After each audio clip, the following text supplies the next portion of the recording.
Hello and welcome to the Kim Iverson Show. Thank you guys so much for being here tonight. We do have a great show for you. Elon Musk lobbed a grenade accusing Donald Trump of being in Jeffrey Epstein's infamous files. But is it true? We're bringing in Ryan Dawson, one of the most well-versed researchers on the Epstein's web of elite predators. He's going to tell us what's real, what's rumor, and why there's mounting evidence that Elon wasn't just a casual acquaintance of Epstein, but may have been an active participant in the sex trafficking ring himself. Plus, RFK Jr. just dropped a nuclear bomb on the medical establishment. He's fired every single member of the U.S. Vaccine Advisory Committee, calling out their incestuous ties to Big Pharma. Investigative journalist Paul Thacker, who's been peeling back the layers of corruption in medicine and media for over a decade, joins us to expose what these committee members were really up to and why you never heard the full story from the press. That and more is coming up tonight here on The Kim Iverson Show. All right, guys, I got to tell you about one of my favorite new sponsors, Coat Defense. If your dog struggles with itching, stink, hair loss, or irritated skin, then listen up. Because most itchy dogs are diagnosed with allergic dermatitis and put on pharmaceuticals, medicated shampoos, topicals, steroids that can actually harm skin health and even cause yeast overgrowth. I know a lot about this because my dog Scarlett, there she is, she sadly recently passed away. I miss her very much, but she suffered from allergic dermatitis, and I did everything I could to help her, from bathing her in special shampoos and spraying her with special sprays to countless vet visits where we gave her shots and pills and more pills, and endless amount of money was spent, and nothing really worked. I wish I knew about Coat Defense while she was still alive, because this stuff is truly a game changer. Their daily preventative powder eliminates the terrain yeast needs to survive, stopping the itch and stink at the source. It's non-toxic and safe to use as often as needed. I also wish I knew about this for my dog Lucy, which I just showed you a picture of. Let me find Lucy again in this, because Lucy is just, there's Lucy. She's so cute, but she was a real stinker. She had the same problem. But many people I know have dogs suffering from the same problem, and Coat Defense is working wonders for them. So pair it with their sensitive skin dog shampoo and aloe-based formula that soothes, moisturizes, and protects your dog's natural oils and skin biome without harsh chemicals. Coat Defense isn't just treating symptoms, it's restoring your dog's skin health naturally. Try it now and save. And I also have to tell you guys a little secret. This also works on humans. This is totally human grade. In fact, they developed it first for humans, and then people got a hold of it, started using it on their horses. Their horses saw an incredible amount of recovery and repair for their skin and coat. And then they developed it for pets and people. It's just flying off the shelves for dogs. But if you or your family member suffers from dandruff, try sprinkling the Coat Defense on them, and you may be very, very surprised. And you could put it in your stinky shoes. There's so much you could do with this. So try it now and save. This stuff really is amazing.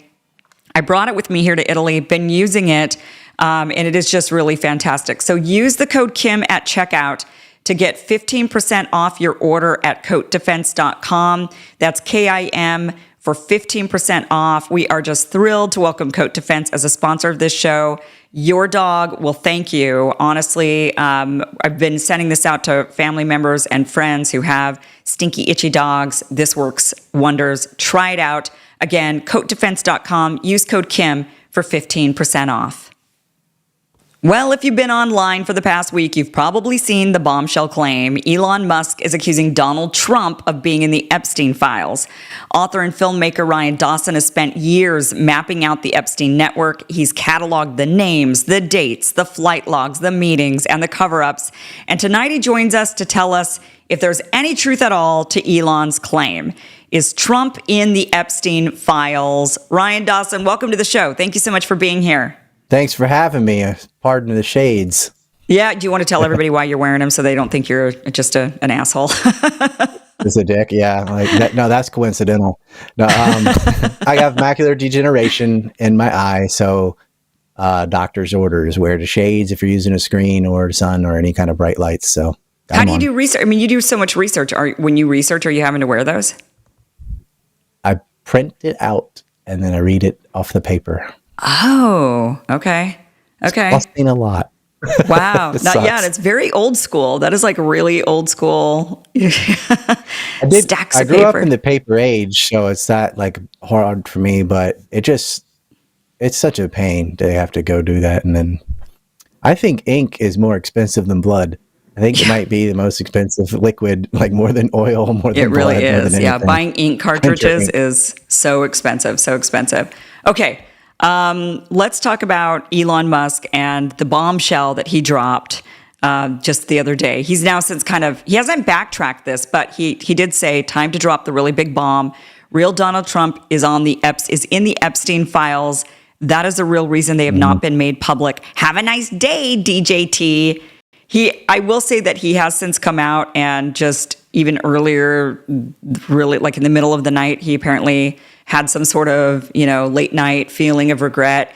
And he wrote, "I regret some of my posts about President real Donald Trump last week. They went too far." My guess is probably talking about, and probably talking about the Epstein one. Let's talk about this Epstein. I mean, you know more about the Epstein files. I should be praising Elon since he allowed me back on X. And, I'd been banned from 2009 to 2023. And so Elon's done a lot of good things, but the guy is a compulsive liar. Like he said, he was like the #1 Diablo player. And according to video game nerds, the guy couldn't play at all. Like he didn't know how to unquip stuff off a dead body, whatever that is. He lied about that. Yeah. He said he never lost a game of chess and that it was a simple game. Trying to pretend like he's some genius savant, whatever. And just the dude is full of crap. And, blamed the transgenderism of his son completely on the son. And like he had no responsibility as a parent and da-da-da-da-da. So he says stuff all the time that is just blatantly false and everyone knows it. And he just goes on to the next bullshit. And he was mad at Trump for one thing that he has been consistent with Elon is he does sincerely want to cut government waste. And Doge was part of that. And then Trump comes out with this big, beautiful bill, which is just more deficit spending, which all of us knew. Like, it doesn't matter what party it is. They're all going to do that. And also, Elon is a bit of a welfare queen. Like, nobody gets more government grants for his businesses than Elon Musk. Mm-hmm. He's kind of that Green New Deal kind of guy, electric cars, all that. He rode that wave of alarmist environmentalism and profited off it handsomely. He makes a car, it's like, it's indestructible unless it's cold and the panels fall off. Like, pretty bad. And you see his tweets, and the more you see him interviewing, stuttering, the guy's a drug addict, and like, he's not the hero on the hill that people want, but they need some kind of figure so badly that they will overlook all these like obvious flaws and faults. And he's not a genius. He's not dumb either, but he's nothing special. So he comes out firing at Trump because he was butthurt about the big, beautiful bill. Because if you really thought someone was on the Epstein list, then why would you ever be his buddy in the first place? Right. Like, oh, it's just raping kids. Like, oh, now you come out with it? So he's just talking because Epstein, trust me, if he's on the list, I would have told everybody he was on the list. They were friends, absolutely. He was very good friends with Maxwell, Trump was. So was Elon. The Democrats would have come out with that immediately. I mean, the only reason the Epstein story is even widely known is because they thought it was going to take down Trump.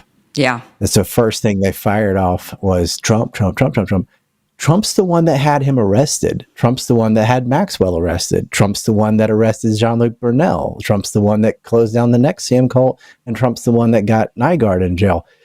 Biden arrested nobody. Obama arrested nobody. Clinton, Clinton's on the list too.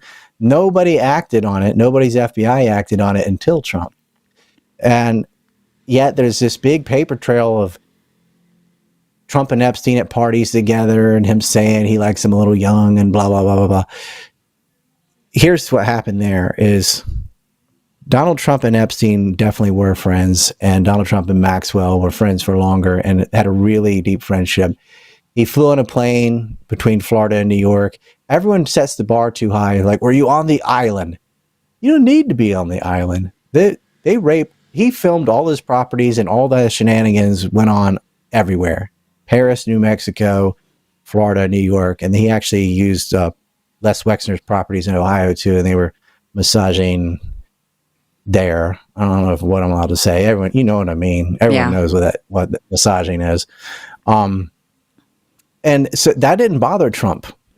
What bothered him, like you think that the reason they broke off the friendship is because he discovered that or something. Nah, that wasn't it. He did kick him off his property because he recruited the daughter of one of his employees, and that was Virginia Giuffre. She just passed away recently, killed herself. Do you believe that she killed herself?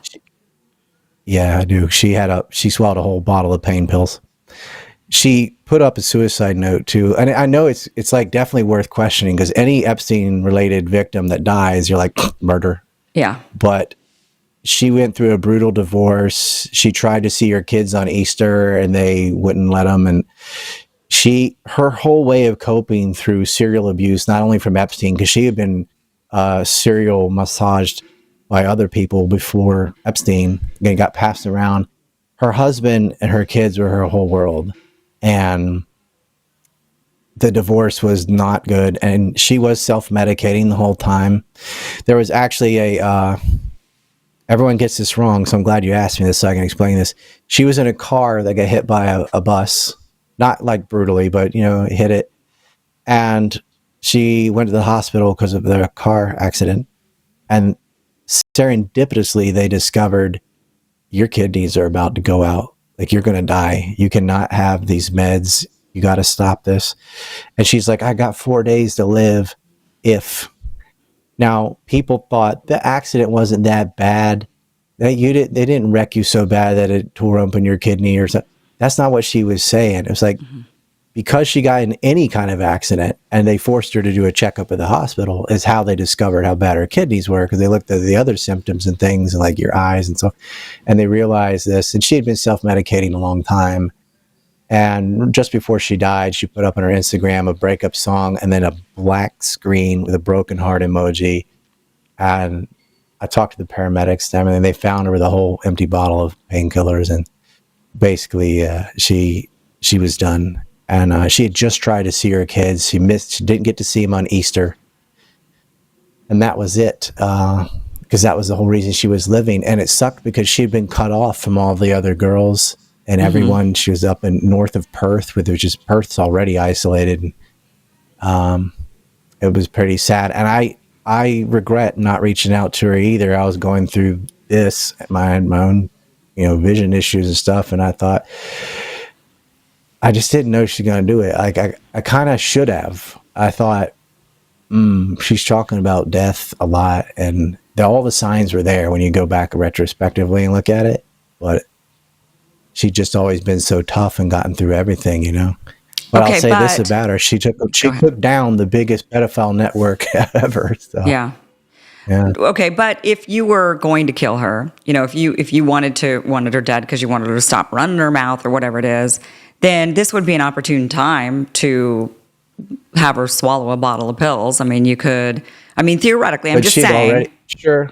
Yeah, you could set it up and be like, you could encourage the divorce. You could help cut her off because the people would have to go through her husband to talk to her. But that was on purpose because she was hounded by media and Epstein goons trying to discredit her. Da, da, da. But she'd already sued Prince Andrew and won. She'd already sued Maxwell and Epstein. She'd already run her mouth and already gotten tens of millions of dollars. So she'd said everything she was going to say. Yeah. There's no real point other than petty, like when, just mad at her. So you wanted to kill her. It's not worth the risk. Like you do risk somewhat, could get caught and there's no gain out of it. And then what are all the other stuff? Coincidences that maybe someone snuck in her house and wrote a suicide note and maybe they made her to get divorced and wouldn't let her see her kid. She was done. Well, I don't know if they would make all of that, it. but I'm just saying that if somebody's going through all of that, I mean, it would be easy to then be like, well, they were going through a divorce. Yeah, you could encourage they were it. like, or you just, you don't even have to, you wouldn't even have to encourage it. You could just be like, well, look, they were going through a hard time. People go through depression. Most people go through it and don't kill themselves, right? They get out of depression. I mean, that's how most people. Bus too. Just hit the car harder. That would have done it. There's a lot of ways, but yeah, I understand why people are going to forever doubt it. I get it. But she had been I don't want to say because she's already dead and can't defend herself, but she was not okay for a while. Okay. Yeah, Okay. it was obvious. Okay, so back to the story. So she's the one. So Trump found out that Epstein and Ghislaine were recruiting at Mar-a-Lago. Oh yeah. So his reason for turning on Epstein had nothing to do with his kitty farming and the way he liked young women. It was over a property dispute. That's what got him mad. Not the weird massages and stuff. He kind of like was willfully ignorant, but anyone around Epstein knew what a pervert he was. And a lot of Maxwell could hide it. Epstein flaunted it. He was a moron. He was the John Gotti of pedophiles. But there was a man named Abe Gossman who owned property next to Mar-a-Lago. So Trump really wanted it so he could expand his Mar-a-Lago property into the adjacent lot or whatever and get this house that was filled with artwork and other things. But because the guy was he was trying to dodge bankruptcy laws, and he had married somebody, and so if you jointly own the property, and so you just start putting stuff in your wife's name, then you can avoid it. But the person he married had already been married and got divorced in the Dominican Republic, and they didn't acknowledge that, so he couldn't use that loophole because it wasn't really his wife. Or at least the judge, Larry something, I forget now, but he was like, nah, it's clear what you're doing. You're not going to finesse your way out of it. So he had to do a fire sale. He had to get a $50 million property and sell it for under what it was worth because he was bankrupt and he was owed like $200 million. So Les Wexner had been the guy that sold him that property, and he wanted to get it back from him. Because they were in this money laundering thing I can't explain in 10 minutes. But so Epstein was Wexner's guy. He had Wexner's money. So he went and bid on the property, $38.6 million, I think it was. Donald Trump comes down there. He didn't come down there, but Raymond Royce, his lawyer, was there, and Trump was on speakerphone, and he would just go up a little higher than Epstein each time, because he really wanted it. And he had just gotten some of that Hyatt Hotel and Apprentice, the show movie. Like You're Fired. He got some money out of it. Yeah. And so he was like, I want this. It was a fire sale. It was adjacent to his property. It would be very easy to flip and get more. You could get 50 million at least. So in 38, 39, there's a third guy, but Trump ended up getting it for 41 million and then sold it to a Russian oligarch in 2008 for 95 million. Wow. Yeah. So he made a nice, yeah. And that had to do with that guy also was dealing with a divorce, and he was trying to he was buying expensive artwork and all this stuff that his wife wouldn't get hold of, and then would sell it later and get his money back, whatever. He hadn't got divorced yet, but it was like he could see it coming. And so he was doing this. Anyway, he was a fertilizer potash billionaire out of Russia, and also friends with Antonia Golubche, who has a dealing with Steve Witkoff and Trump.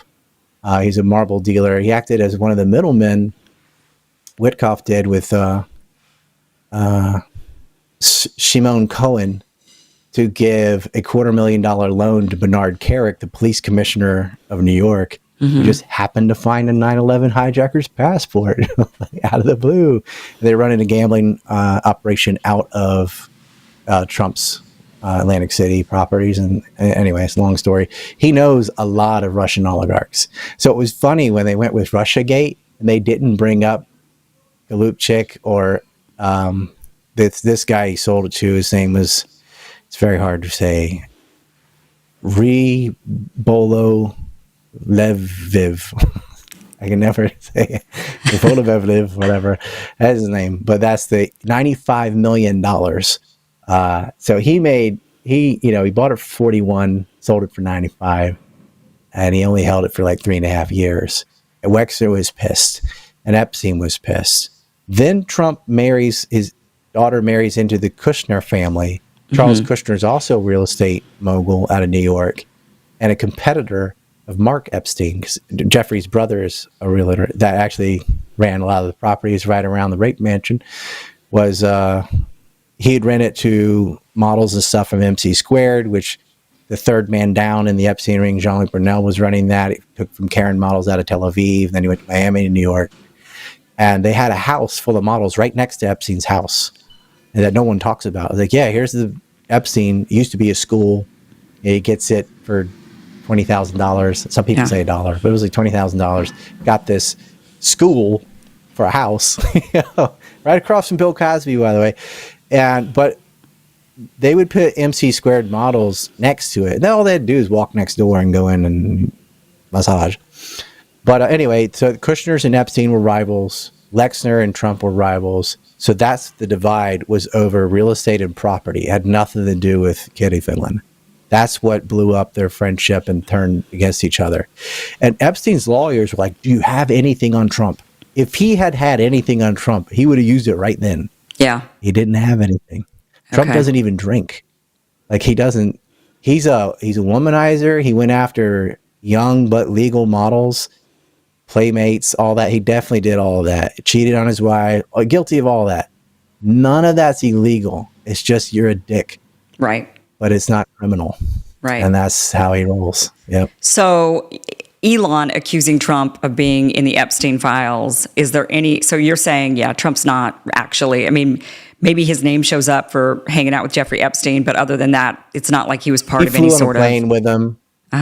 I'll tell you a funny story about that. He flew from Florida to New York, maybe the other way around. I think it was Florida to New York. And Epstein finally got Trump on his plane, so he's into manifest and everything. And they had some girls there from Ukraine. He's trying to bait him. And someone said something about white trash, and the Ukrainian was like, what is white trash? And Trump said, it's me with no money. It's so accurate. She didn't get it, but it made everyone else laugh. And the pilot heard that too, and that's how I got the story. But well, the guy does eat steak with ketchup and a lot of McDonald's and always drinking Diet Coke. He eats pizza backwards. Yeah. So I mean, if the shoe he fits. was in a Pizza Hut commercial. Do you know that when they first did the stuffed crust thing? Donald Trump and Ivanka were. That's funny. Eating pizza, and he goes, I'm going to do the dirty thing. She's like, no, and you think they're talking about something sexual? He's like, I'm just going to do it. And he grabs the pizza and he eats it from the crust first. Like, I'm going to eat it backwards. That's all. And then she's like, I want a piece. And he turns her and goes, you're only entitled to half. Because they just had a divorce. And then Pizza Hut thought that was funny. You can look this up, everybody. Donald Trump Pizza Hut commercial. I have to look that up. Domino's, whatever. I think it was Pizza Hut. Whatever it is. Look up the Donald Trump pizza commercial. He eats it from the back. He even says to her, "You're only entitled to half." That's like Tate-worthy fucking put down on women, right? But he goes in, and it was funny then. But if you said that now in the woke age, nah, it ain't funny joking about that. But it was he just let it roll. He's like a billionaire playboy, and a lot of them gave up when he started bidding on the property because Trump always looked and appeared more rich than he was. He's like Donald Trump. His name's on the building. It's part of his brand. It was part of his strategy. Like his peacocking is amazing. And unfortunately, he tries to use that for foreign policy. It doesn't work very well, but it worked in real estate. Yeah. People with Trump would come in and they would just, Donald Trump, and they would give up.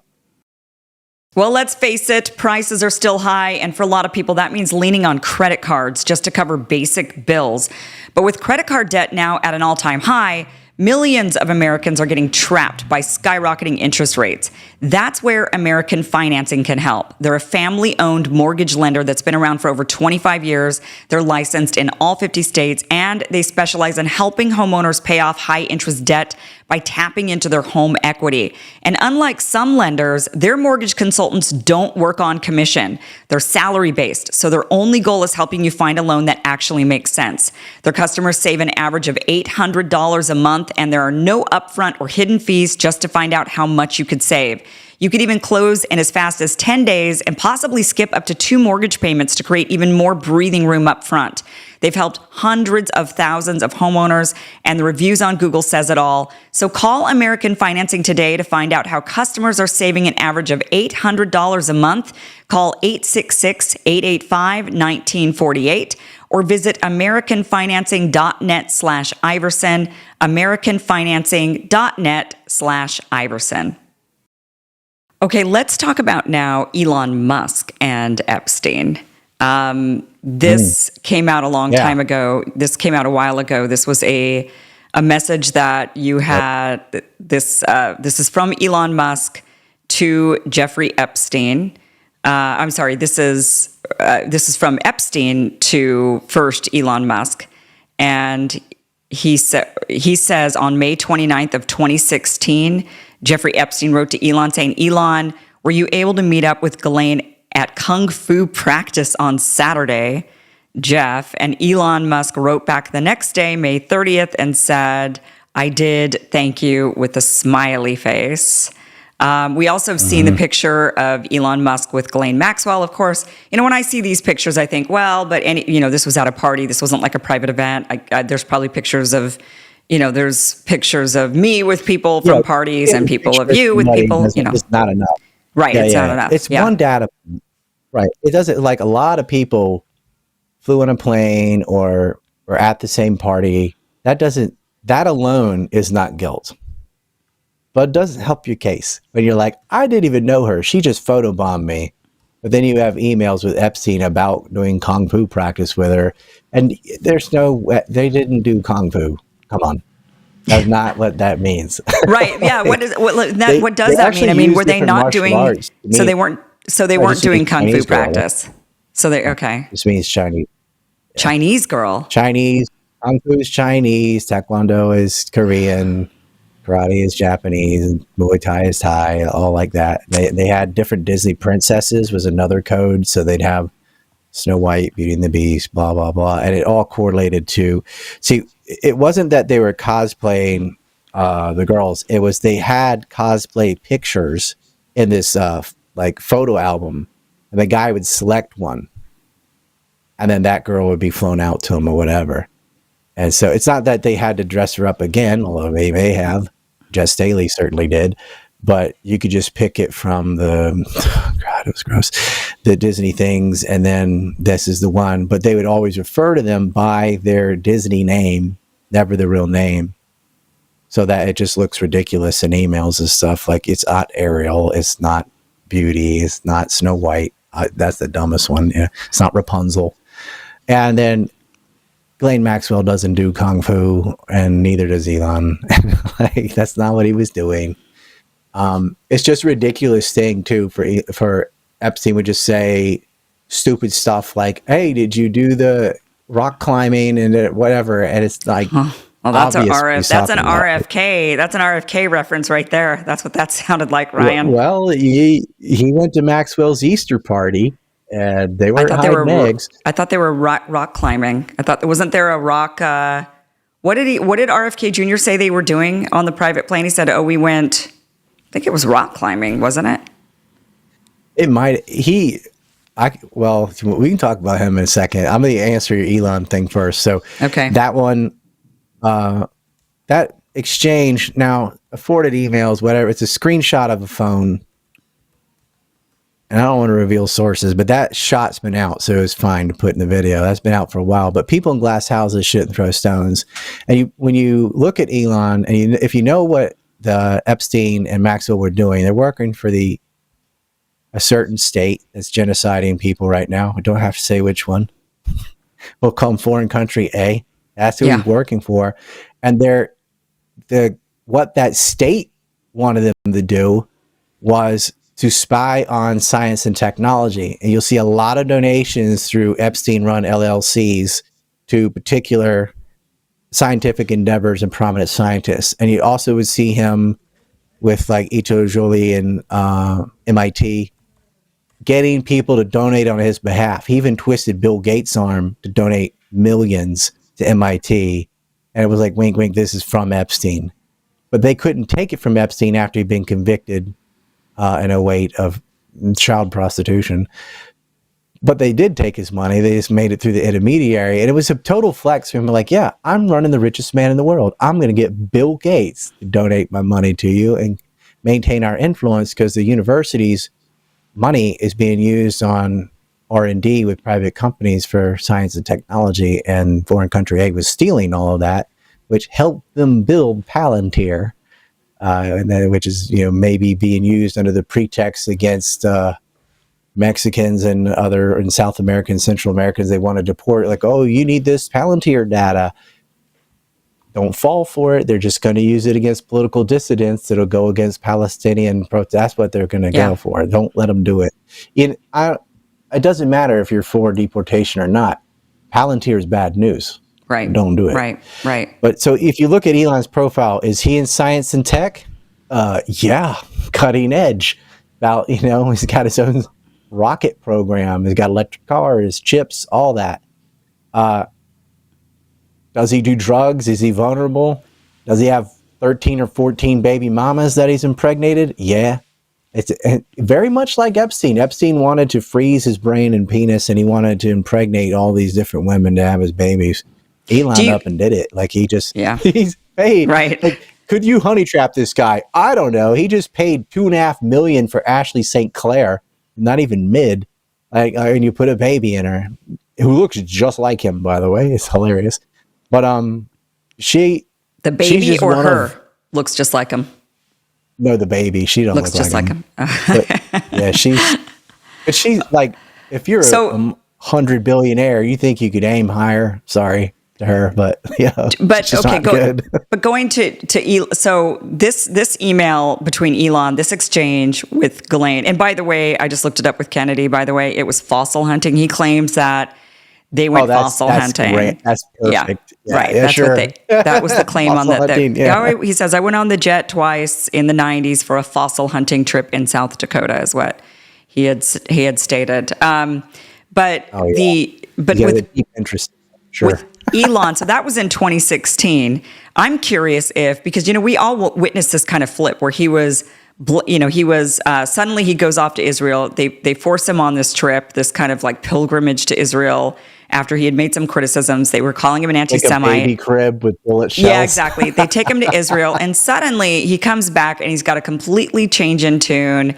He's totally all in on Israel. And I just wonder if they took him to a back room and they were like, by the way, from Kung Fu practice, here's a video of your Kung Fu practice from back in 2016. There you go. Like, do you want this out? It turns out this was an underage girl. What's that? I think they had a whip the dog session. Like, look, bud, we got you compromised. Shut your mouth. They took him there. They took him on a tour of Auschwitz and stuff. They did the performance theater because they need something to show the public of why is Elon doing this 180 out of the blue. Right. So they have to be like, oh, he took a tour of Israel and then he went to Poland. He saw the truth. That's what it was. He saw the truth. Yeah, truth. And then and then he was like, oh, I just didn't know enough about Ox 7 and now I'm all this. And yeah, I mean, they say jump, he says off of what?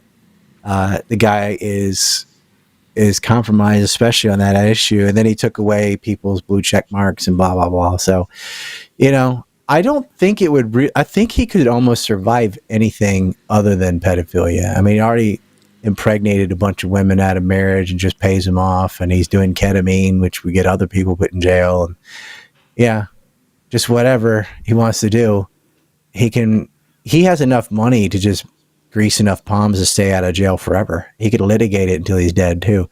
He's pretty untouchable, except if you're doing Kung Fu practice with a kid. No one can survive that. Right. And that's why that type of compromise is the most valuable, because Americans are obsessed with sex. The Israelis are shooting kids every day, and that doesn't move the needle. You think people getting caught banging 17, 16-year-olds going to matter? It probably won't. And yet it would, because they care more about sexual impropriety than murder. Mm-hmm. Yeah. I mean, both are wrong, but to me, murder is way worse. Right. And also, it's interesting that so many people view the Epstein files as just taking down a pedo ring when it's way more than that. It's something that affects all of us. Ring. Right. Yeah. To control our country. The whole donor class. Yeah, exactly. Like they didn't bother with congressmen that much. He got a governor and a senator because he needed to change the zoning laws in Arizona so he could build Zorro Ranch. So he did that. But mostly he went above their head and he got the donor class, because if you get the donor class, you get everybody they already have. Right. So they already won. Israel has Congress through AIPAC and UDP. Like those two lobbies already run everything there. But if you want to control the presidency, if you want the CIA, if you want the unelected portions of government, the DOD, all that, then you need the donor class, which they have. And science and tech is what they want. And that's what they spied on the most aggressively. Well, and now if you've got Elon, and Elon was the largest donor to the campaign this last cycle, to any campaign this last cycle, he was the largest donor. Yeah, and all in like the last month. If you were to profile people in science and tech, so you got, like Steve Pinkard, you got like all the prominent biologists, physicists, whatever. Which one do you think would take the bait the easiest? You're looking around at them all, and you find the guy with Asperger's on ketamine with the baby mamas, and you're like, yeah, that one. That's our guy. Right, right.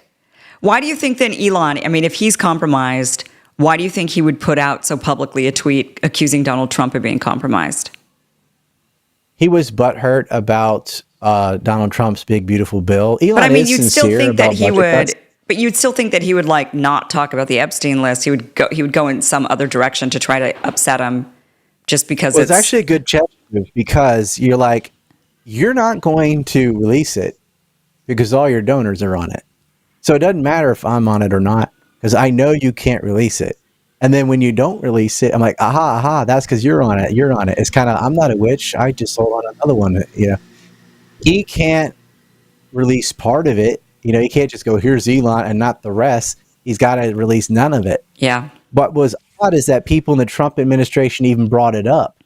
Like, why did Bondi and Kash even promise they were going to do it? It should have just said nothing. But if you look at when they promised they were going to do it, it's before they had their positions. Yeah. They said, we're going to do that first week. And then they got in there and they're like, oh, we can't do this. And when they came out saying, yeah, he did kill himself, we have video, and, we don't want to, what did Patel say to Rogan? We don't want to put the victims through that again.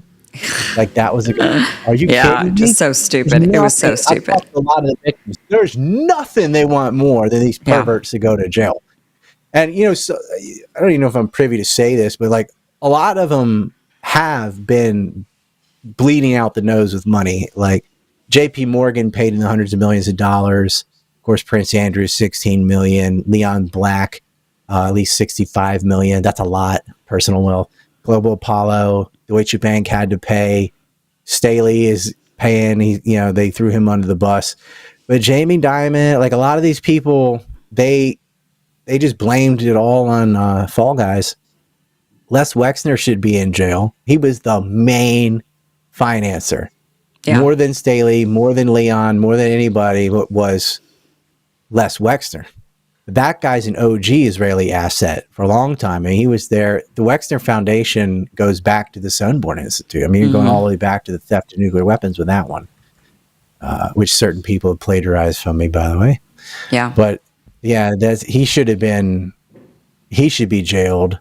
He's in his 80s, though. It's kind of too late. It's kind of like Robert Miller. He was almost 90. And Peter Nygard, when he got nabbed, he was like 81, 82. So they had a lifetime of kitty fiddling and every manner of can I say it? Every manner of graping there is. They engaged in that. And there's a spectrum. I mean, kids is the worst. You can use like leverage where you can do it or you lose your job, that kind of, all of it. They did all of it, but they got away with it up until their 80s. And I'm just like, certain ones of us tried to get attention to these cases as they were happening and nobody listened. And it sucks because the victims that, they told their parents, they told the police, they told the FBI, and no one acted on it. Yeah. Yeah. Until the Trump administration, because he had a personal vendetta over a real estate deal that went sour.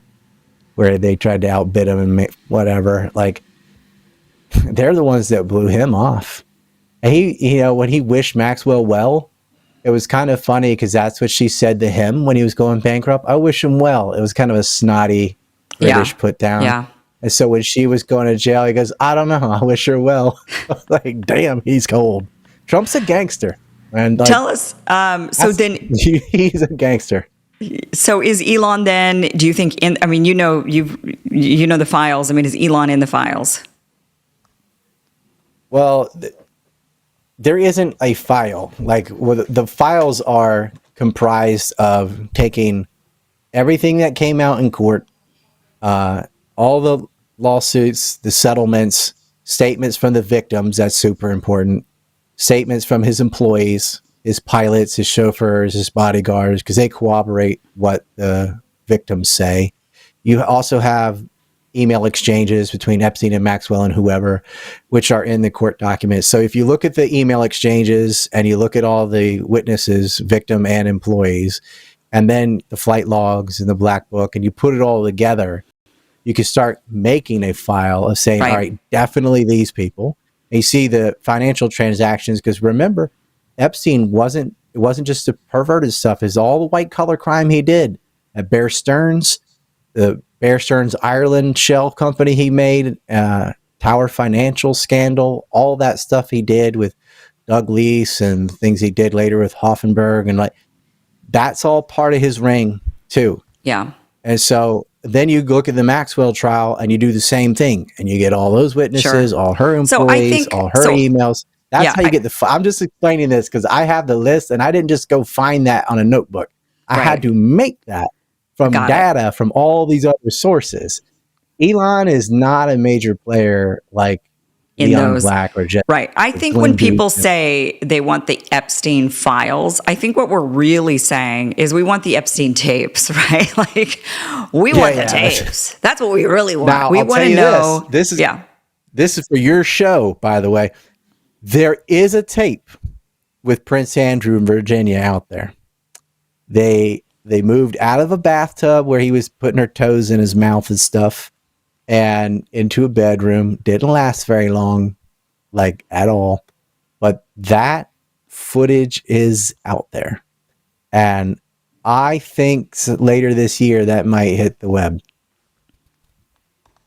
But as far as some of these other people, all those tapes are in Israel. You're right. The FBI confiscated boxes and they disappeared for a day with his lawyer Khan and Endike. Just, and brought him back. Like, I'm sure those weren't tampered with. And the real kicker that lets you know that they were not going to go after the net is they raided the New York property and very publicly. So what do you think they started doing in Florida and Paris and New Mexico and Little St. Jeffrey's Island? Shredding everything. They didn't go to the Paris property for 3 months. And by the time they did, the guy opened the door, it was empty. Yeah. Fine tooth comb, you're not even find a fingerprint in that building. And so, I mean, why wouldn't you hit all the properties simultaneously? Like once you hit New York, at least by the next day, bam, go in and get Palm Beach and get Little St. Jeffrey's, get Paris, get New Mexico, hit them all. Yeah. They didn't. Like they announced it and they had weeks to get rid of evidence. And they were. And people look, they've got the industrial shredders. They were just destroying it all. But the copies of the compromise that were not in those properties are all in Tel Aviv. Yeah. So unless we raid Tel Aviv, unless Israel gets taken down and we actually get to raid the headquarters and find out everything the Israelis have been up to, right? We're not going to get these. We're not going to get the files in the way that we're talking about the files, the actual real files, the footage. You won't get them. The only ones you're going to get, well, I don't know what Burnell had, so that maybe. But Maxwell was kind of a trophy collector. Yeah. So she had a lot of weird stuff. I mean, that's why they put Clinton in a dress and all that crap. She had things on Andrew because her and Andrew used to date too. And so she had some stuff on some of her favorites or whatever. She's bisexual. And I I have some information that is out there. Some people have been looking at it. Yeah. Ryan There's a Dawson, new Epstein, by the way, in Massachusetts. Oh, there's a new one. What do you mean there's a new Epstein? Yeah, they've already replaced them. Well, we'll have to come back and talk about this. The Lee brothel case led right to the new Epstein. Yeah. We do have to have you back on and talk about that. That's something that I've been meaning to do is, I know you've been looking into that quite a bit, so we'll have to bring you back to talk about that. But thank you so much for being here, Ryan. You are a wealth of information. I think this, it's interesting, this whole thing, and it's obvious we're never getting the files in the way that we say we want the files, in what we mean when we say that. We're getting just social media people waving around books who are Israelis. Yeah, like one of them was like an actual Israeli showing off her passport. Exactly. They're so vague with MI6. Ari Ben Menashe, who was an Israeli intelligence officer, said Epstein went to work with them. It's crystal clear. And then Maxwell's dad was an informant. I mean, I have a map on my back wall there with like 50 of them and how they connect to each other. I don't think it matters. It's like the news, if you're waiting for the authorities to tell you this, quit holding your breath. It's not happening. Yeah. Like the Kennedy files they released was a bunch of redundant crap. It's not going to happen. Mm-hmm. It was just like something to feed MAGA, and you're out of time, I guess. But they're not going to release the files. Yeah. But some tapes, I'm going to show you something right when this ends. I'm going to give it to you about Andrew and some of these tapes, and you're going to be like, wow. Like you can, if you edit this, you can put it at the end or whatever. But I'm going to show you something. Ryan, thank you so much for being here. We do have the links down below to where people can find you. We do have the link to your X. We also have ryandawson.org. And so definitely have people follow you there and check you out there. Ryan, thank you again for being here. Really appreciate your time. Thank you for having me on again. Always love it. Well, CB Distillery's stock up sale is officially live. Save up to 40% on everything. So if you're struggling with sleep or dealing with daily stress, or you need relief after a tough workout, you have to check out CB Distillery. They've got natural plant-based solutions for just about everything. This isn't the low quality stuff you find at the drugstore. This is premium CBD people swear by. And I know a lot of you love CB Distillery's sleep products. Personally, I'm stocking up on which is my favorite. It's really a great stress relief after work. After all of this tough stuff that we talk about, is my saving grace. They make it so easy to find exactly what you need on their website. You could shop by benefit, sleep, stress, mood and focus, pain after workouts. They even have solutions for pets. So whether CB Distillery is already part of your routine or you've been curious about trying CBD, now's the time to stock up and save up to 40% off. Discover the healing benefits of CBD and save up to 40% off on everything. Just visit cbdistillery.com and enter code RUMBLE. That's cbdistillery.com, code RUMBLE, cbdistillery.com. Not available in Idaho, Iowa, and South Dakota. So that makes it a little bit difficult for me to stock up on, but I'm often in California still, so that's where I will be stocking up on it. Well, RFK Jr. just wiped out the entire U.S. Vaccine Advisory Committee. Every last member gone. Why? Because he says they were compromised, deeply entangled with Big Pharma. But here's what the mainstream media won't tell you. This committee wasn't just biased, it was bought. And for over a decade, our next guest has been exposing how the medical industrial complex hides its conflict of interests behind a wall of fake objectivity and friendly headlines. Paul Thacker is an award-winning investigative journalist who's taken on Big Pharma, the NIH, and even the so-called science reporters who parrot industry talking points. He's here to reveal how the vaccine committee was just the tip of the iceberg and why the public has no idea how compromised medical experts have become. Paul Thacker, welcome to the show. Thank you so much for being here. Thanks for having me on. Okay, so Robert F. Kennedy Jr. fired everybody on the vaccine. What was it? The Advisory Committee on Immunization Practices. He says this was absolutely necessary because there was a major conflict of interest. You've been covering the conflict of interest in the science world, in science journalism, in these advisory committees for a long time. Right. What is he talking about exactly?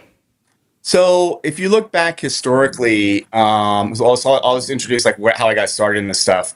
I was always very interested in conflicts of interest going back when I first got into journalism because I would notice that certain studies would come across and you'd look and see, and the first thing you'd realize, like, well, this is like in climate change, for instance, these guys are being supported by the fossil fuel industry. And a lot of this, the research in this area went back in tobacco into like, into like the 90s and stuff, where you'd find a study would come out and you'd see it was supported by the tobacco company or a group that was affiliated with the tobacco company, or the researchers themselves had taken money. And so this is a very complex issue. It's at its most complex in areas like medicine. And I'll tell you how we got on this. So in the mid 2000s, on the Senate Finance Committee, which is the committee I was on, which is the top committee in the Senate, it has oversight over Medicare and Medicaid, which are big, public health programs, which is about like 25% of the federal budget. And there was a drug called Vioxx, which we came to find out, it was all over the news at the time, but it was causing heart attacks.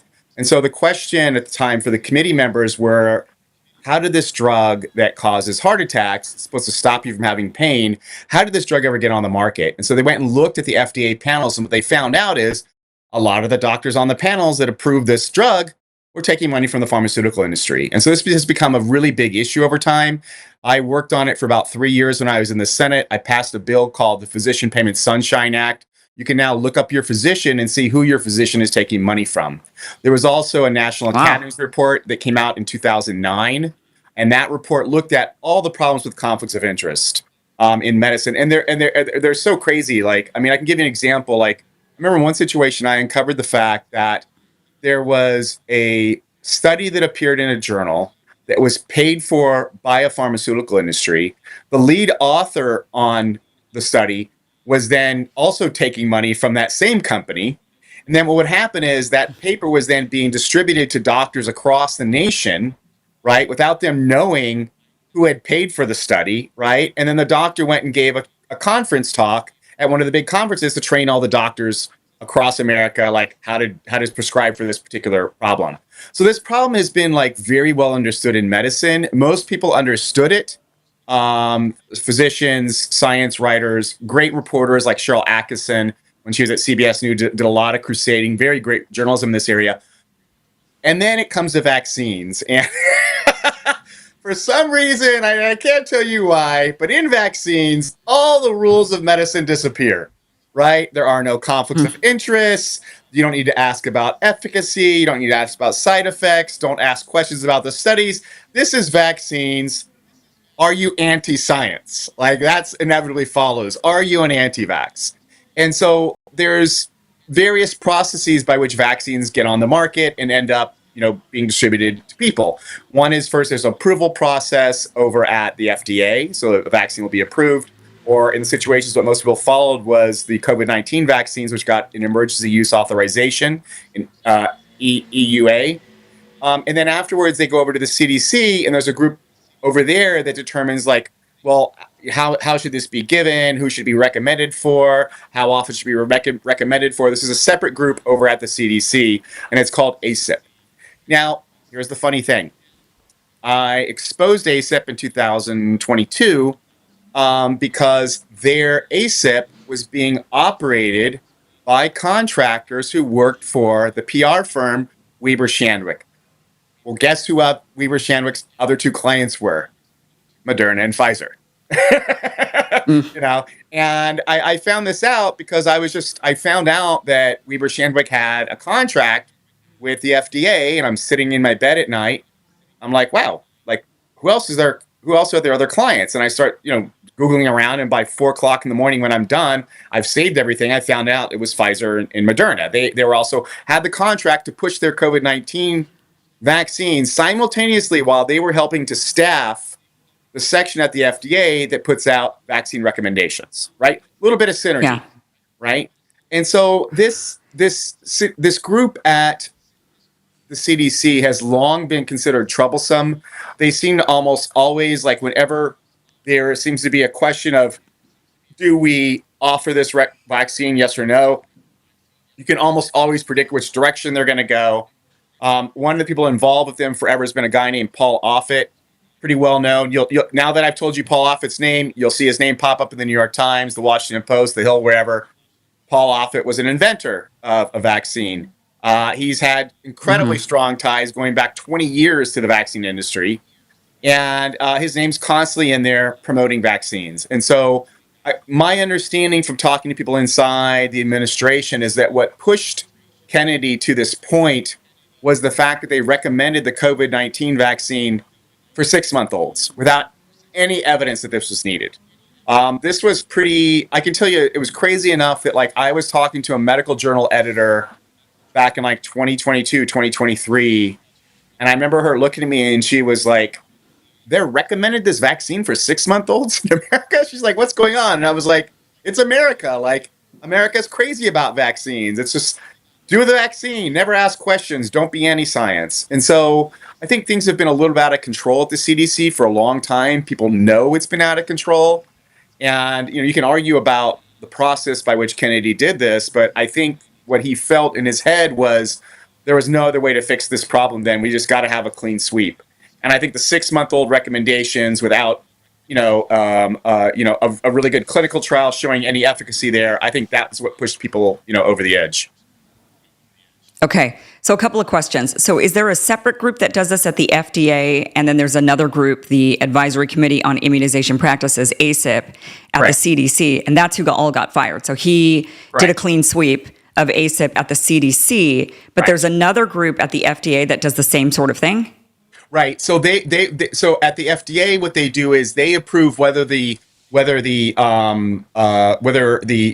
vaccine gets on the market or not. What ACIP does then is they determine like how it should be prescribed. Like for what ages, how often. They're the ones who are like, it's not just now it's on the market, it's approved. Doctors can give it out whether they want to or not, through the FDA. But the ACIP puts out actual prescribing recommendations. And so they're the ones that determine. Does ACIP? Go ahead. I'm sorry. Does ACIP put together the childhood vaccine schedule? I believe that is who does that. Yes, I believe they're the ones who. I don't know if there's like someone who goes down the list and says these are all the ones recommended for the childhood vaccination. I think the way it works is each one is considered individually. It's like, should this be recommended? Yes, and then they'll recommend like an age for it. How often it should be given. Should you get it once? Should you get it twice? I don't know if there's someone who does the whole suite at once and says, here are all the vaccines that you recommended at one time. But if it would be someone, it probably would be the ACIP, yes. Right. Well, it kind of makes sense that there isn't one that just says, okay, let's put together the annual childhood vaccine schedule. Now, what should kids take? Let's go. It makes sense that that's not happening because there's so many vaccines on this schedule. It makes sense that it's just, well, we just list everything that ACIP says, when you should be getting this vaccine and at what age. And so we just list everything that ACIP puts, and then it ends up being like 70 vaccines. No. I'm sorry. I said what I meant was I don't know if ACIP does that. They may do that. They may actually say, here are the schedule. Right. But I'm saying, but I don't know. Sure. Well, I'm saying it makes sense if they don't, if there isn't anybody that says, let's put together the annual schedule, because there's so many vaccines on it, it's ridiculous. It's like if one person was sitting down saying, which vaccines should kids be taking every year and at what ages, they might scale that back a little bit. But if they're just literally compiling whatever it is ACIP recommends and when, and they're like, well, stick it on the list because ACIP just did another one and said 6 months, stick it on the list. Like, here's the list. And the list just keeps growing and growing and growing and growing and growing. Rather than somebody taking a critical eye to it and saying, this looks absurd. This is like how many vaccines before the kid's 18 years old? You know what's funny? You bringing that up. But instead they're just like recommending everything. Yeah. You bringing that up. There's a 2008 story on that CBS News published in 2008 about Paul Offit. And they quote him in there that one of the things he said at the time was that a kid could get 10,000 vaccines in a day. And it wouldn't make a difference. He said, oh my gosh. Yeah, no, he actually said this. Oh yeah, you could just pump in all of that into a person system, and I'm sure it's just fine. I mean, just absolutely ridiculous. Okay, so tell us how the members of ACIP are selected. Like, are these government workers? Are they paid? Who are these people, and how are they selected? And how long are they on this committee? So Do you they're know? on the committee for a select amount of time. I'm not sure what the years, but it's for several years once they're on. What the Biden administration, part of the other reason why Kennedy did this is in the last month or so of the Biden administration, they threw a whole bunch of new ones on there. And so they would have been on there for like 5 years or whatever the rotation time is, 4 years or whatever. And so that was part of they tried to stack it at the last minute. Well, they didn't try to. They actually did stack it at the last minute of the Biden administration. And they're required to fill out forms to discuss, their outside consulting, what their ties are. And Kennedy went through this stuff, and he said that there seems to be like a lot of them had ties back to industry. That gets into some very complicated issues because part of the problem with conflicts of interest, it's not that, for instance, I as a physician have a conflict of interest because I am working for a specific company, right? That's not the issue necessarily me, because I could be one of 10 people. The problem is that what you find out is it's not just me, it's all these other people also. So it's the way that the industry influence is not just affecting one physician, it's affecting so many other physicians. And it creates kind of an echo chamber within the medical community in which they're constantly like basically have what most people feel like today, which is a pro pharma bias in medicine. And I don't know anyone who's not either in academic medicine or who's working for a pharmaceutical industry who doesn't see this as a problem, like the way medicine is set up today. And so these problems have been there. We've tried to deal with them over time. But I just think they're never going away because, on the other hand, right, you can't just say like you can't have any contact with industry because, industry is, helping to create these products. The problem isn't that the problem is not that there's ties to industry. The problem is that those ties are so close, right? So it's not that there are conflicts of interest. It's always the degree to which they're happening, right? And that's the problem. It's always the degree. And on many, like ASIP, I can't say necessarily, but like for instance, to give you an example, this is very common on the FDA approval panels. People will be excluded, right? Because they're too close to patient safety. That happens all the time. There's stories that'll pop up like every couple of years about, well, you're too pro safety or you're too pro this. But it's rarely do you see like a scandal that, oh my God, these people are like too close to industry, And that's kind of what we're seeing right now is that, Kennedy is throwing these people off, and then you're seeing all this concern being voiced in the media. And when you go and pick at those people, what you usually find is they have very close ties to industry, and the media is not telling you that. Yeah. Okay, so explain who the ASIP members are specifically. Are these are they workers at the CDC? Just so that we can understand the conflict of interest. So do they work just directly for the CDC and they are there and then they're happy to be selected for this committee, like it's part of their job? Like who are these people? So they're usually academics and they're brought in under contracts. We're called SGEs or special government employees. They're required to, sign conflict of interest forms, probably non-disclosures, those kinds of things. They're normally academics at different academic research institutes. And the problem we know is that, academia is incredibly close to the pharmaceutical industry. I mean, I just saw one of the big critics of Kennedy is a guy named Greg Gonzalez, who's an AIDS activist, who's just constantly on social media writing essays, in the Nation where he works at part-time, complaining. And he said something I thought was really revealing. It was on Blue Sky, of course, right? Because they can't be on X because X is too balanced. Like, let's get to Blue Sky. So he tweeted out on Blue Sky, he's like, I don't think people outside of academia and the pharmaceutical industry really understand what's going on. And I was like, aha, you just told us what's going on, which is that there really is no separation now between academia and the pharmaceutical industry. They just work hand in hand with each other. So much of academia is funded by the pharmaceutical industry. If you're trained in an academic research center, you don't go into academia, you go work for the biopharmaceutical industry. And then, your former boss gets a contract with the pharmaceutical industry. Again, it's not that there's bad that this goes on at all. The problem is the degree to which it goes on, in which you seem to see like almost no separation between academia and industry. So then when you get all these academic researchers from various different institutions and they all get these kind of special contracts to sit on ASIP, Right. they all then have these pretty much the same conflict of interest. They're all pretty much funded by the same big pharmaceutical companies. And then they sit there on the committee and they're being asked to approve vaccines or put them on the schedule. And they're like, yeah, okay, sure. 6 months olds can have this. No testing, no data, nothing. Right. But we all basically work for Pfizer. We all get money from Pfizer in one way or another. And so now, of course, we're going to approve the Pfizer vaccine. Right. So that's what's happening. The craziness of it all that, like, I mean, I wrote about that Weber Shandwick had a contract that their employees, and on LinkedIn, some of the employees had said, Weber Shandwick contractor embedded at the CDC. That's what it said, embedded at the CDC. Did you hear any outcry about this? Did you even know this happened? Of course you didn't. But like, as soon as you try to cut off industry ties, right? As soon as Kennedy comes in and tries to do something in the opposite direction, there's a huge outcry, and craziness. And one example is the American Academy of Pediatrics. Like, they're now being, they're quoted in the New York Times. They're quoted all over the place, complaining all the time about Kennedy and what he's doing with the vaccines. Take a wild guess who funds them. You've got Moderna, Johnson & Johnson, Genentech, all the big pharmaceutical industries, and it's out there in public. It's not hidden. Like, I Googled it. So if I can Google it, Apurva Mandavili at the New York Times can, Google this. The reporters at the Washington Post can Google this. I mean, it's not like, I don't have like a special Google account that I'm paying for that gives me professional Google. I've got the same Google that all the reporters in the world have. Yeah. If I can find this, they can find it too. Sure.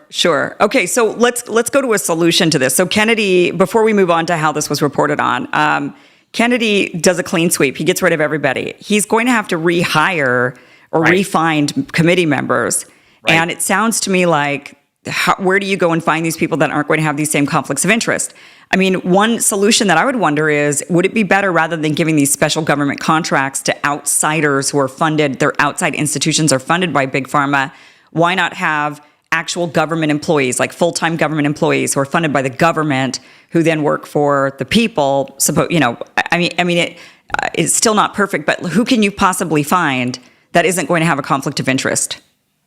That's a good question, and I haven't seen him really offer up a solution. I don't think he was so much thinking he was going to find like a much better group of people. I think what he felt was there were so many problems, in this culture of what was going on, that like, let's just start all over again. I think it's kind of like what happens when you bring in a new CEO to a company and you realize the company's been functioning a certain way because this is the culture of the company. We're going to sweep out some of these top people, bring in new people. It's not necessarily they're going to be different, but it's going to create possibly a new culture. And I think that's what he's trying to do. Because the pharmaceutical industry money is everywhere. Yeah, right. But there are people that I can think of that maybe wouldn't have those ties. I mean, a lot of them work in more of the medical media, and in fact, like Dr. Drew or you know what I mean, like other people that have been skeptical, that have been in the media and talking about how skeptical they are of the ties between Big Pharma and these approvals, and maybe those are the people that you'd bring in, that they're not in academia maybe, but there's some, So you're bringing up actually a really good point. One of the, and I didn't see this on ACIP, but like with the FDA that I'm much more familiar with, one of the problems they have is that they oftentimes don't necessarily make a concerted effort to try to find new people. What you find out is like it's the same doctors, like the same group of doctors over and over again. Like, I've talked to physicians who've told me, like, specifically, like, where we have a lot of problems is psychiatry drugs when they're getting approved by the FDA.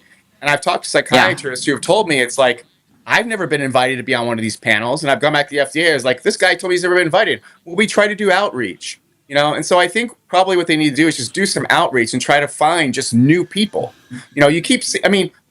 Just Google someone that you find complaining either in the Washington Post or the New York Times or where else, AP in the last day, in the last couple of days about what Kennedy did. And then put that person's name into Google News. What you'll find out is it's the same goddamn people over and over again. It's Michael Alsterholm, at University of Minnesota. We've got Paul Offit. We've got Dorrit Rice, who's this like lunatic lawyer out west. It's like the same voices over and over and over again. You know what they're going to say. reporters call them up because they know the quote they're going to get, and so I think maybe what the government needs to do is just try to throw out, when you put out a call to bring in people, try to just get different people from different areas, Yeah. Let's talk about how the media has been covering this story of Kennedy firing, doing the clean sweep at ACIP, getting rid of the entire vaccine board at the CDC, essentially. It's, a lot of criticism coming from the mainstream media. Oh, how dare he do this? Why do you think is it just because it's the liberal media and anything the Trump administration or anybody MAGA, anything they do is just going to be demonized? Or is there something more there? Oh, there's definitely something more. There is something very weird that I started noticing about vaccines, and I'll tell you why. I started being asked about vaccines, or like what my opinion was on vaccines, back in like 2015. And this is when I was covering Monsanto, and it's kind of back in the news right now, Roundup or glyphosate. I was covering that, and I was being asked these questions like, well, what's your opinion on vaccines? And I was like, this is weird. This is about toxicology of chemicals that are being used in agriculture. Like, why do you care what I think about vaccines? And what I suspect at the time that was going on is there was a really hard PR campaign to use vaccines as vaccines are science. You'll see this, like, we do certain things, we respect the law, we follow the science, we know vaccines work. I mean, it's like this kind of these crazy mantras. And the reality is that there's been a very concerted PR campaign to promote vaccines amongst liberal media. I don't know why that happened or how this came about. It was not the way it was in the past. I've talked to patient safety advocates who've told me that, like, the groups that they're with, you can talk about drugs, you can talk about medical, you cannot talk about vaccines. There's some weird thing that's happened where vaccines is a bright line amongst, especially, upper middle class white females. Like, this is like, we do the vaccines. I don't know how that happened, but it's so prevalent right now in the media. And so there's some kind of PR campaign that's happened. How that happened, how that came about, I can't really tell you. But you can almost tell when there's any kind of, I'll give you an example. I wrote an investigation for the BMJ about Pfizer's COVID-19 clinical trial. So the clinical trial that brought this product to the market. We had a whistleblower who came to us with internal documents that the clinical trial was a mess, and that 10% of the patient population was probably data should probably be thrown out. This is now, like, I think the third most cited report ever published in Science, according to Altmetric. Ever published in Science. Okay? No media outlet in the United States picked it up. None. I did interviews with the South Korean television. I did a mini documentary in Italy. We put out a documentary through the BMJ. No media outlet in the United States picked it up. And you will see people to this day saying, well, this is an amazing clinical trial. There's no way you can say that once you look at the stuff that we uncovered for the BMJ. So there's just something weird that as soon as you talk about vaccines, the lamestream media or whatever just says, well, this isn't something we're going to touch. Now, there are certain media outlets that you see popping up quite a bit. Like, there's one called Stat News, which is just focused on that, which is basically like an ongoing advertisement for the biopharmaceutical industry. You look at their annual conferences, it's all funded by, big media outlets. Their reporters get on stage with the vice presidents of these companies and, do like a rub and tug, with these executives as they're sitting on nice, soft, leather chairs.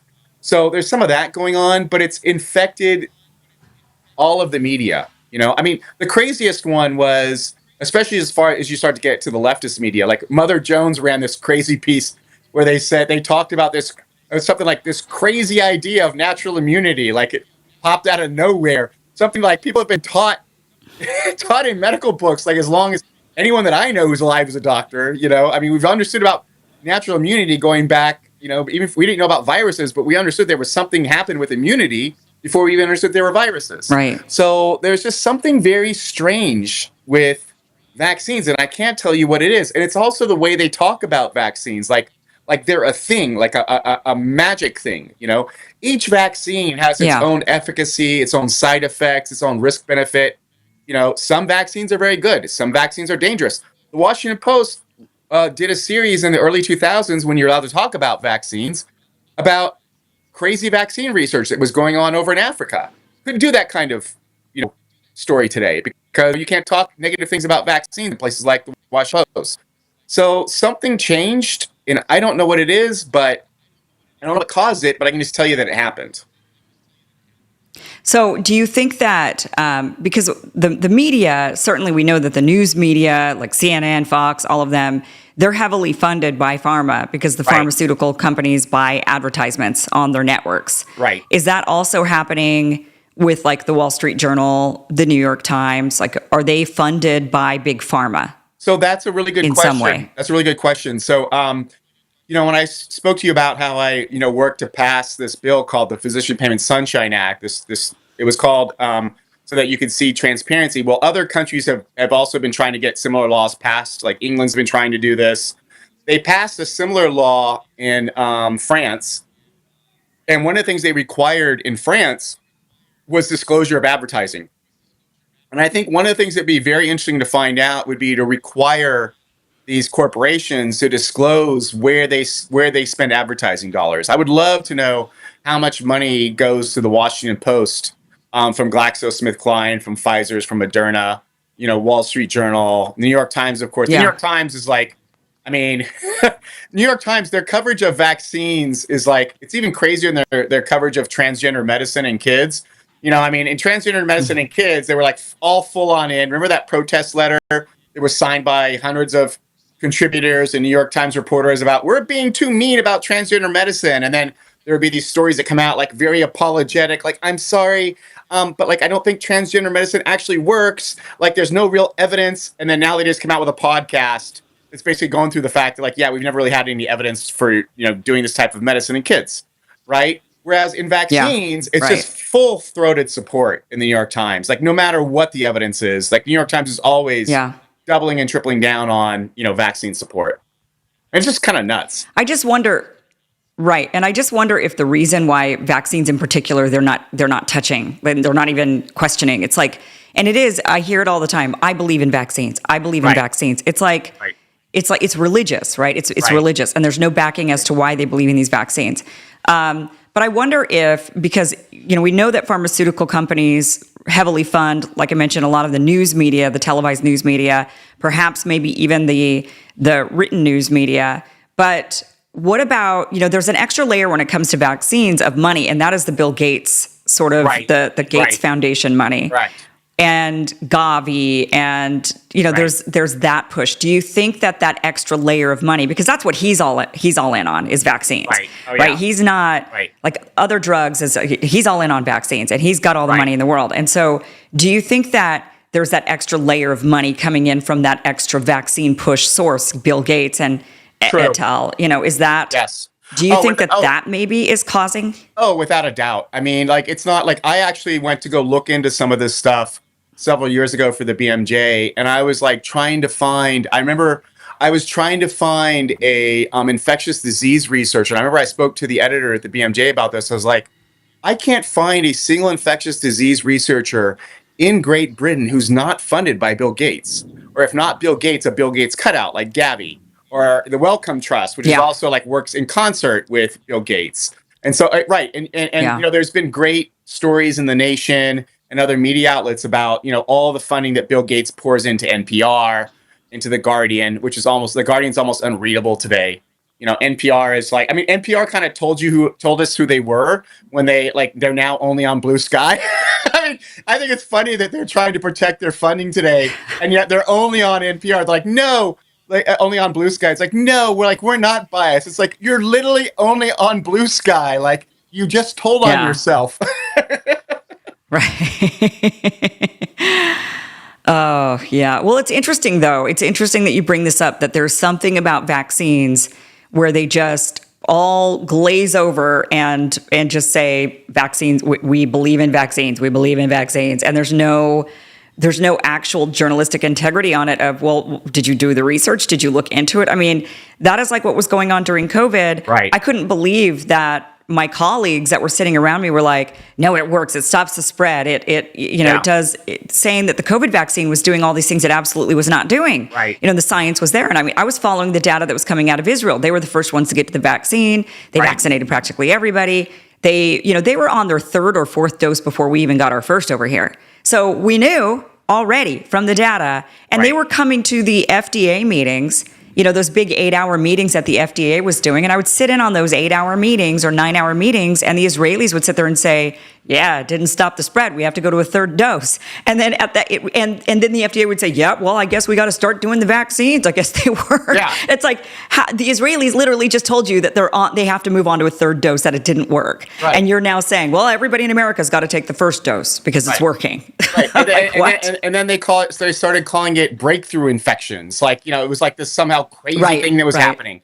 The nuttiest thing that happened with the COVID vaccines also, and this is also what, because I never really thought much about vaccines, until I think COVID came along. And this is what's really happened, I think. Yeah. The lies and the dishonesty around COVID has really, I think, opened up a lot more Americans' eyes. I think especially a lot of women, mothers, because those are the ones who are, looking at things, because, it's not like, most families today, it's not that different from the 70s, usually the mom is taking the kids into the doctor, right? It's not the dad, and so they're being aware of the medical care their kids are getting, and they're asking questions and they're learning things. And so they're having questions like, this doesn't make sense. And I think it's because of what happened with COVID. I mean, here's a classic example. When the Pfizer vaccine came online, because I remember when I saw this, because I was just stunned. When they first came out, after Trump lost the election, so we're going back to December of 2020, and they released the initial data from the Pfizer clinical trial, and it had a 95% efficacy. That was like the headline at the New York Times, on the front page of the New York Times, 95%, right? So that's what you saw if you saw the front page of the New York Times. And then I read further down, and then you get down to paragraph 12. I actually wrote about this. I can't remember. It was paragraph 12, right? And then it tells you, these data have not been reviewed yet, were released on Pfizer's website. And there was a brief complaint by some guy saying, this is not real data. It has not been reviewed. So there's some mild criticism at the bottom, but way down there.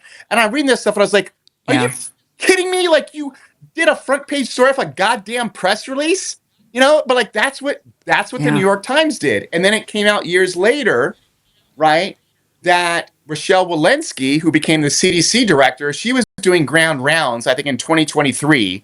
And this little video floated around of her talking about it. And she said, when I saw that Chiron on CNN that said 95%, we just thought, okay, we're done. And I was like, oh my God, you just admitted something which I know, which is that most physicians, they're not going through FDA data. They're not pulling down studies from the NEJM. They're reading what's in the media, just like all of us. They just have a medical degree, but they're reading shit in the media too, just like all of us do.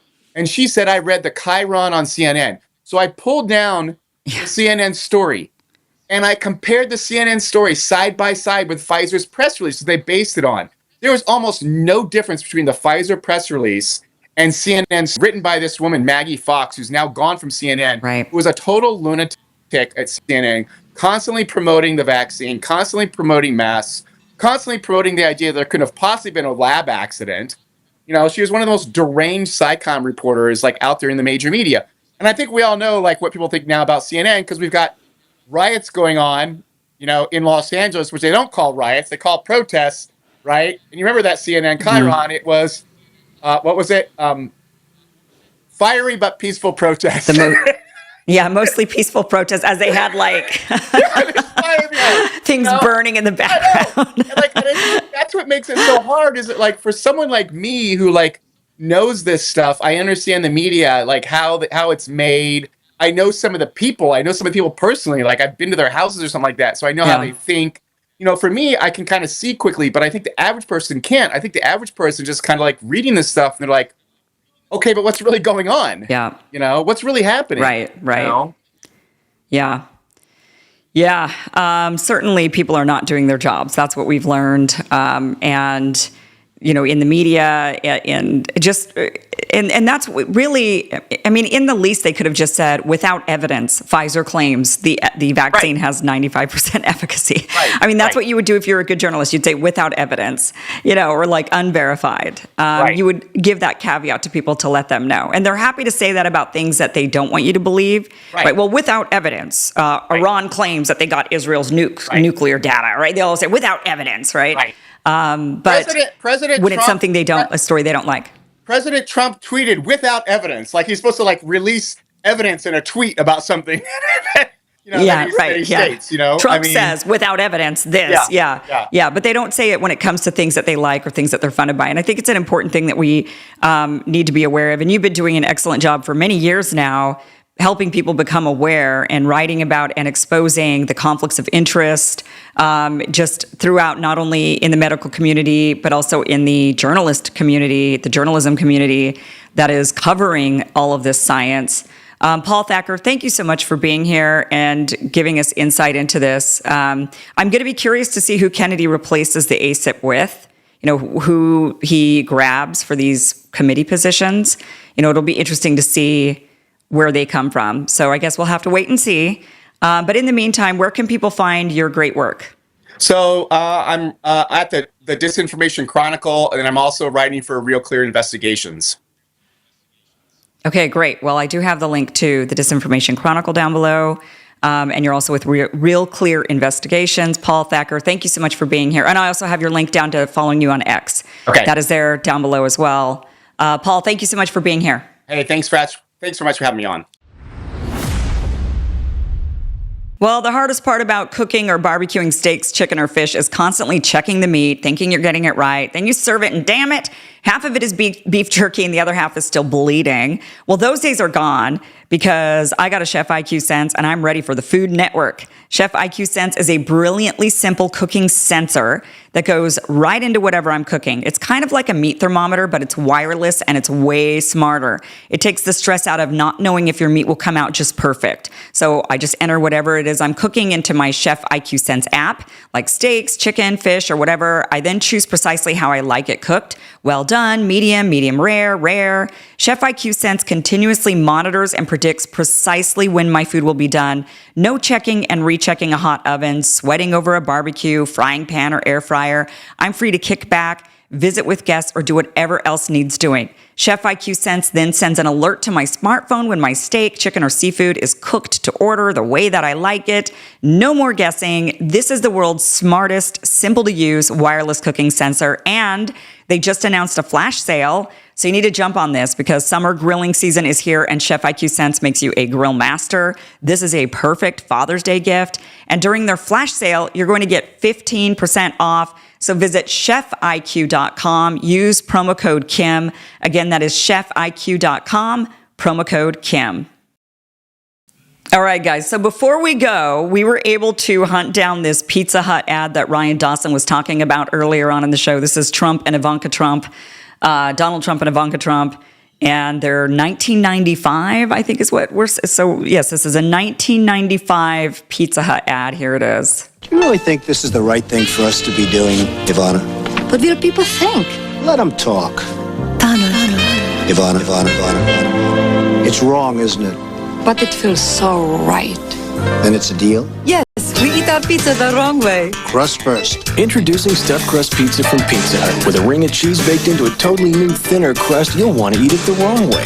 Crust first. May I have the last slice? Actually, you're only entitled to half. Large, just $9.99. All right. So I guess it's not Ivanka, it's Ivana, right? I always get them confused. Ivana Trump, but there it is. So now you've seen it. You don't have to hunt it down. We did it for you.